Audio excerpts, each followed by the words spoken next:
ময়মনসিংহের গৌরীপুরের content creator আলামিন প্রত্যন্ত অঞ্চলে বেড়ে ওঠা তার। সেখানে এক ঝাঁক বন্ধু বান্ধব নিয়ে শুরু করেন ফেসবুকে ভিডিও আপলোড। ছোট ছোট গল্প বা ফানি স্টোরি দিয়ে মজার মজার ভিডিও আপলোড করে থাকেন তিনি, যে কিনা এক সময় চরম অর্থ কষ্টে কাটিয়েছেন দিন। পেটের ক্ষুধায় পেটে ইট বেঁধে বানাতেন ভিডিও। পকেটে একটি টাকাও ছিল না তার। সেই আলামিন এখন আয় করছেন লক্ষ লক্ষ টাকা। প্রতি মাসে ফেসবুক থেকে তার ইনকাম 15 থেকে 20 লক্ষ টাকা। আমি এই ফ্যাটটার মধ্যে ঈদ বাইন্দা ভিডিও বানাইছি। এই ফ্যাটটা ফ্যাটে কি দেয় 10টা টাকা নাই, কিছু কাম হতো কিন্তু ভিডিও করছি। আমি যেই মাসে 5 লাখ টাকা 7 লাখ টাকা অনুদান দিছি, এই মাসে 20 লাখ টাকা ইনকাম করছি। এসব কন্টেন্ট তৈরি করতে রয়েছে অনেক ঝুঁকি। অনেকেই হয়েছেন হতাহত কিংবা আহত। সেই তালিকায় এবার নিজের নামটিও জড়ালেন ময়মনসিংহের এই ভাইরাল কন্টেন্ট ক্রিয়েটর আলামিন।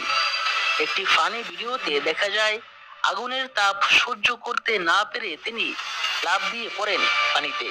ভাইরাল হওয়া সেই ভিডিওতে দেখা যায় লুঙ্গি পরিহিত অবস্থায় হাতে সাবানের কেস নিয়ে খালি গায়ে তিনি এগিয়ে যাচ্ছেন পুকুরে গোসল করতে।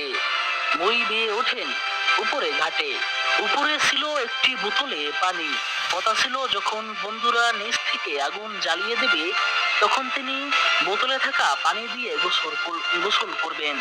প্রচন্ড শীতের মধ্যে এমন একটি ভিডিও বানানোর প্ল্যানিং ছিল তার, কিন্তু যখন নিচ থেকে আগুন জ্বালিয়ে দেওয়া হলো তখন আগুনের তাপ এতটাই বেশি ছিল যে তিনি বোতলের মুখ খুলে সেই পানি দিয়ে গোসল করে ভিডিও বানানোর মতো পরিস্থিতি ছিল না।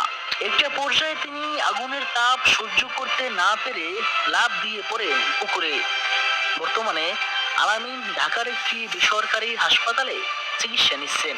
তাই দর্শক যারা বিভিন্ন কন্টেন্ট তৈরি করে থাকেন অবশ্যই তারা সতর্কতার সঙ্গে কন্টেন্ট বানাবেন। মনে রাখবেন, একটি দুর্ঘটনা সারা জীবনের কান্না।